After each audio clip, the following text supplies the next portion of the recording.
infrastructure and fighting for health care, education, and jobs. Ladies and gentlemen, former Congressman John Delaney.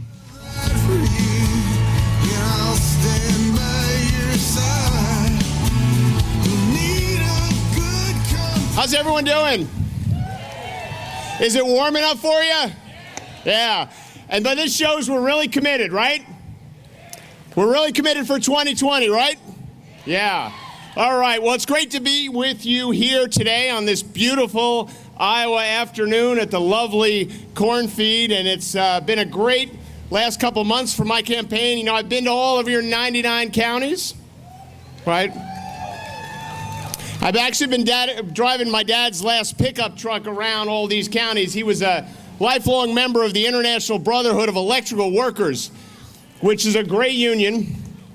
Took good care of us when I was young, and I've been driving his pickup truck. My wife and one of my 4 daughters are here with me, and it's been a great reminder of a lesson my dad always told me when I was a kid. We didn't have a lot of political lessons around the kitchen table. There was no socialism versus capitalism or any of that other stuff. It was really simple. He would say, if you care about workers, you vote for the Democrats. You know, I think if we get back to that, we're going to win every election, actually. So, you know, we should be in an entirely different place at this point in our nation's history. If you think about all the progress that has been made here and around the world, billions of human beings have been lifted out of poverty. We have innovations and technologies that have transformed our lives. We should be at the threshold of innovations to cure cancer and terrible diseases that are ravaging our country. We should be making sure the world is finally free of poverty and that no one in this country goes hungry. We should be building the technologies and the machines to save the world from climate change. We should be leading in all the important conversations around the world. We should be creating a future that is more just, more prosperous, and more secure. That's what we should be doing right now. And instead, we're going in the opposite direction. We've got a country where 40% of Iowans can't afford their basic necessities. Half of the American people can't afford a surprise $500 expense. We're doing nothing to lead on climate. We're leaving our children debts they cannot repay. We're retreating from the world stage, and we have a president who is reckless, lawless, and destroying the norms in our society. So how did we get here? How did we be in a position where there was so much potential and so much opportunity for this magnificent country, which has every advantage any nation could possibly want to have in 2019? How did we go from there, where we should be, to where we are today? Well, it's actually pretty simple. We didn't do our jobs. Our jobs is to leave the world better than we found it. And this world has changed tremendously over the last several decades. And the pace of the change has been fast. And we didn't prepare our citizens and our communities for this change. And lots of Americans were left behind. It has destabilized our politics, and it is destabilizing the world. Which is why I believe in my heart and soul that the American people don't need more gridlock, more ideology, or more Mitch McConnell rigid partisanship. What they need, what we all need, is simple. We need solutions. We need real solutions to address what's going on in the world. Not impossible promises, not pie-in-the-sky ideas, things that can actually get done to improve the lives of our citizens and make sure every American has opportunity. A responsible United States of America would do the following things.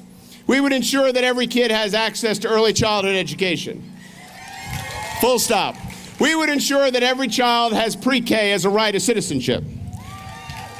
We would pay our teachers enough so that they have dignity and they don't have to reach into their pockets to buy supplies.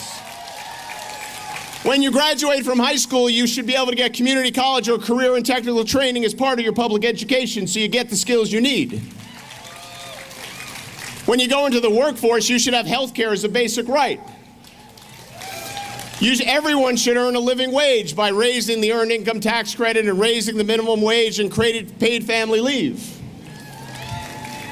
Every community in this country should have job opportunities, not just the big cities. Rural America should not be shrinking and losing health care facilities and losing population. When people retire, they should have retirement security so they can live with dignity. And we should be confronting the fiscal future of this country and the environmental future of this country. These are the things that a responsible nation would be doing. These are the things that our children, my 4 daughters, your children, your grandchildren need us to do. But we need real solutions, not impossible promises to these things. And most importantly, we have to come together as a nation. You know, in 1958, John F. Kennedy gave a speech before he was president. And he said in this speech, we should not seek the Republican answer, we should not seek the Democratic answer, we should seek the right answer. And he was right. He said we should not seek to fix blame for what happened in the past, but we should own our responsibility for our future as Americans. And I believe we're at a similar moment, my friends. The world is changing. We have to reimagine our future. We have to build an economy based on what's happening in the world.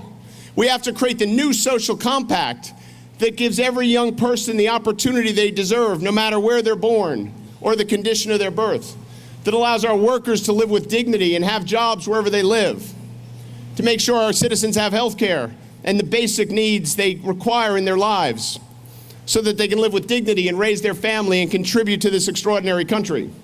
But we can't do any of this while we're so divided.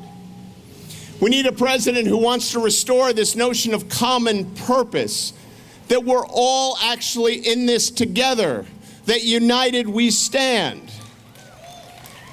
You know, I think it's worth fighting for every single day of our lives. And that's why I'm running for president. I'm not running to president to just be your president, to give speeches about the theory of democracy or about what happened over the last 30 or 40 years. I'm running for president to do the job. And what the job involves is getting real things done, creating that early childhood education, universal pre-K, improving teachers' pay, creating free community college, universal health care, creating a living wage for every American, building infrastructure, confronting climate change, changing the fiscal trajectory of the country, and make sure Americans retire in dignity.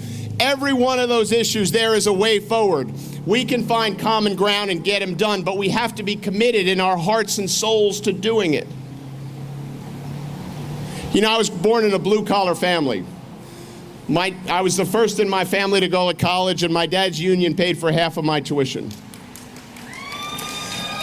which has always been a reminder to me that none of us do it alone in this world. And we got to get back to that. We have an obligation to each other. We have an obligation to this country.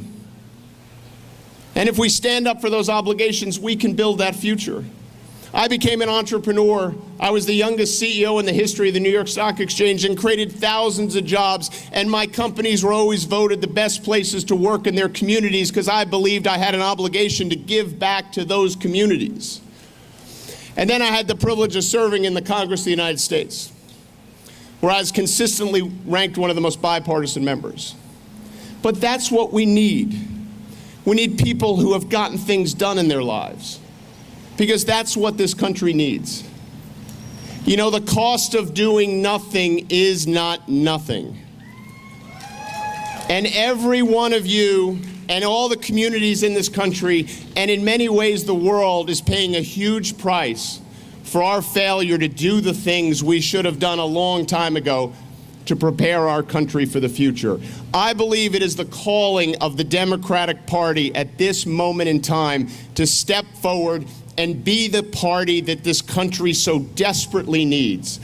A party that wants to take this country, where American is increasingly pitted against American, and say, that's not the American way.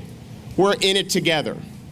A leader and a party that wants to solve these problems with real workable solutions. and people in a party that have a commitment to getting them done. Because if we do that, we will fulfill our most fundamental responsibility on this amazing earth, which is we will leave the world better than we found it. For your children, for my children, for your grandchildren, for generations to come. That, my friend, is why I'm running for president. I believe we can do this, but we have to do it together as Americans. And the country needs us to be that responsible party more than it ever has. God bless you all. Thank you for being out here and weathering this heat. Thank you for all you do for the Democratic Party. Thank you for getting all these amazing Democrats elected in the state of Iowa. Thank you for what you're going to do to flip Iowa blue in 2020. Thank you for what you're going to do to flip the White House, the Senate, and the House of Representatives blue in 2020. And thank you for your love of this extraordinary country. God bless you all. Thank you.